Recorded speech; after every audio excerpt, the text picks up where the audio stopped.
I'm Rob Skinner, and this is the Rob Skinner Podcast. Today, you'll learn one of the secrets that enables billionaires and fruitful Christians become even more productive by seeking strong relationships. All this and more on the Rob Skinner Podcast.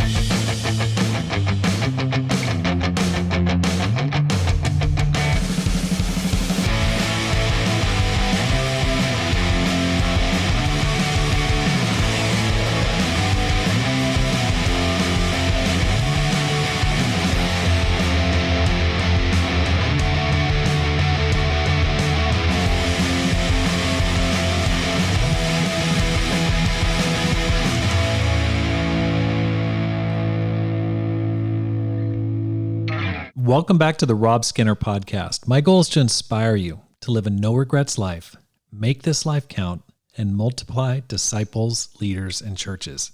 It is Tuesday, July 23rd, 2024. I hope you're having an awesome summer wherever you may be, whether you're wintertime down in Australia, or you're in Southeast Asia, or you're in Japan listening to this, or if you're in India, that's awesome. Eastern Europe, hey, keep preaching the word there. Or if you're here in the States or Central or South America, wherever you may be, I hope that you are living a no-regrets life right now. It's been such an encouraging summer. In the last 60 days, I've been able to baptize 4 men who are just great guys. I mean, really fired up guys, really excited. They're all there at church on Sunday. Most recently, a guy named Gus and Azavius got baptized on the same day. Azavius is 16, Gus is in his 30s. But just both fantastic guys. You can see that on my Instagram account. If you want to follow me on Instagram, you can see those baptisms there, and it's just encouraging. So check that out on Instagram. And then at the beginning of July, Pam and I went to Stockton, California for a mission scouting trip. And what we did is we got together with church leaders in the Central Valley of California. And that was Gary Simmons and his wife, Chris, Brock and Ann Roby, and Ken and Lena Chow, and John and Jan Oakes. Now, the Chows lead the church in Sacramento. The Robys, they lead the San Francisco Bay Fellowship. Gary and Chris lead a church in Fresno. And John and Jan just started a church that's taken off there in Merced, California. And so we just got together to pray over and scout the city. And so we're kind of in the middle of trying to figure out what is God's will for that city. Stockton's a city of like close to 1 million. It's about an hour away from the Bay Area, San Francisco Bay Area. It's a beautiful city, and it's right on the Sacramento River Delta, or this San Joaquin River Delta.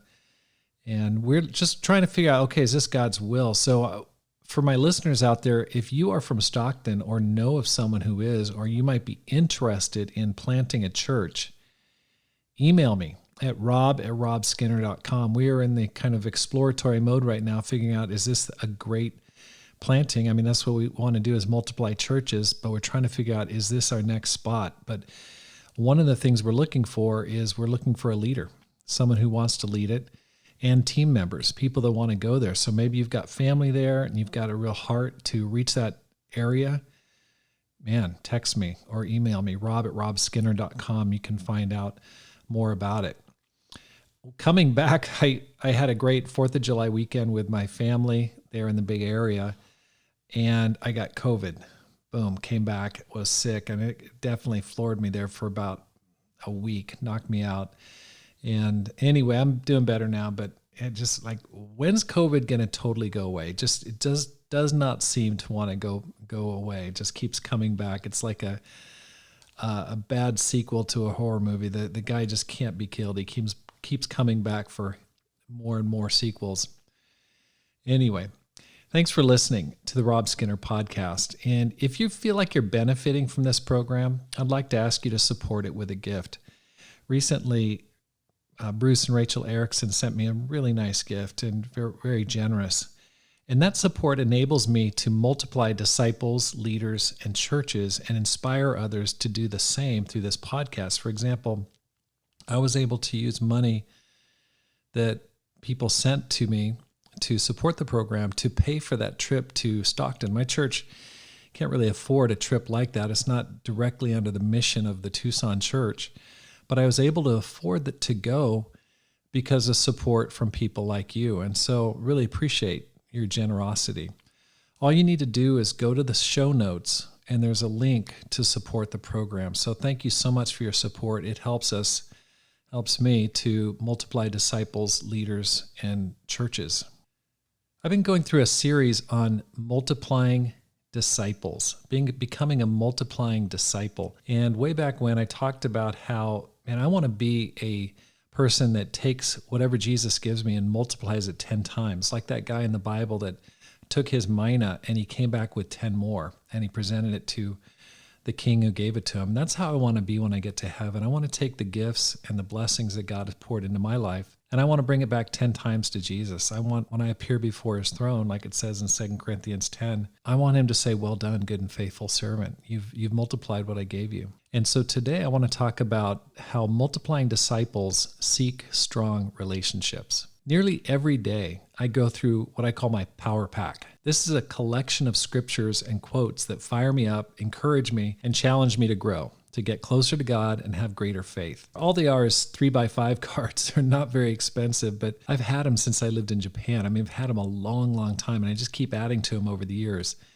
I pulled one out the other day, and it was a card on which I had written decisions made after a spiritual conference that I went to. I don't even know which conference it was, but it had to be at least 10 years ago, and it read, "Conference decisions" at the top. First, build a sharing habit.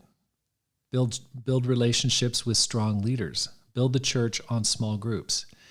Raise the standards and confront difficult situations directly. Concentrate on training leadership, specifically build a training program through interviews, and write a book on small church planting. Those are the decisions I had written down after this conference. I wish I knew which one it was, but I can't. But I can see how I followed through with a number of those decisions. I wrote a book on church planting. That was my first book. I definitely developed a sharing habit, and I've worked on training leadership with my Young Guns group and have forced myself to confront difficult situations in the church directly. However, of all of these, building relationships with strong leaders has probably done more to help me grow than all of the other ones. Solomon wrote in Proverbs chapter 13, verse 20, "He who walks with the wise grows wise, but a companion of fools suffers harm." And Aesop said, "A man is known by the company he keeps."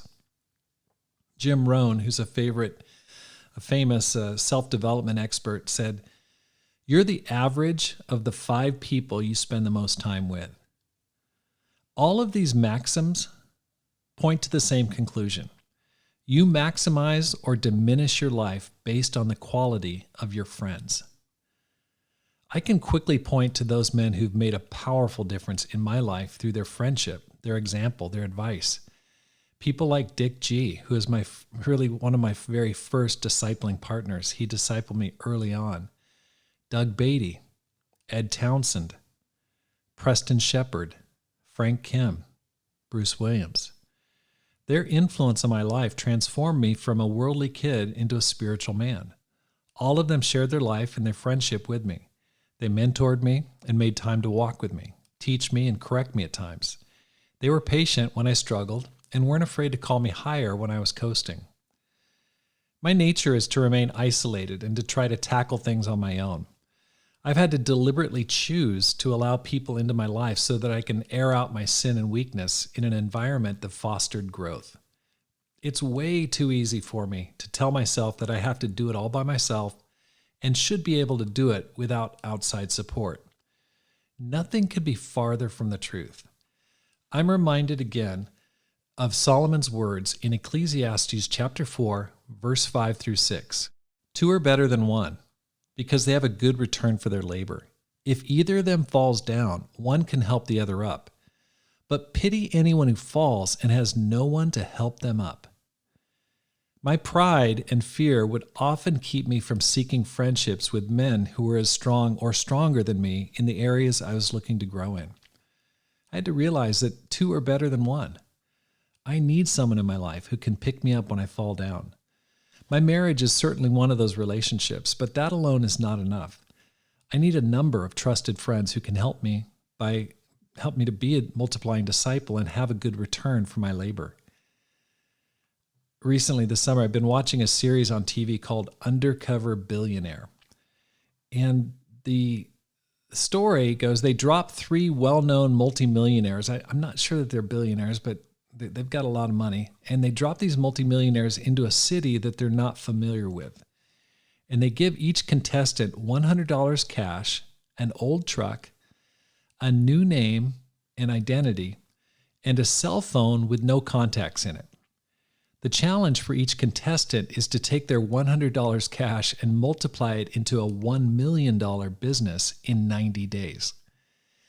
What I found most interesting and surprising about each of these 3 people is that the first thing they did was make friends with influential people in their new community.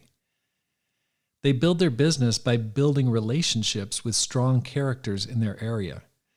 Now, if I'd been dropped off in the same challenge, it wouldn't have dawned on me that that's the first thing I should focus on. But what's so crazy is that Jesus created a similar quote-unquote reality show challenge 2,000 years ago when he sent his disciples off on the limited commission in Matthew chapter 10 and Luke chapter 10. The hidden and yet essential key to victory is found in this passage in Matthew chapter 10, verse 9. Do not get any gold or silver or copper to take with you in your belts. No bag for the journey or extra shirt or sandals or a staff, for the worker is worth his keep. Whatever town or village you enter, search there for some worthy person and stay at their house until you leave. As you enter the home, give it your greeting. If the home is deserving, let your peace rest on it. If it is not, let your peace return to you. If anyone will not welcome you or listen to your words, leave that home or town and shake the dust off your feet.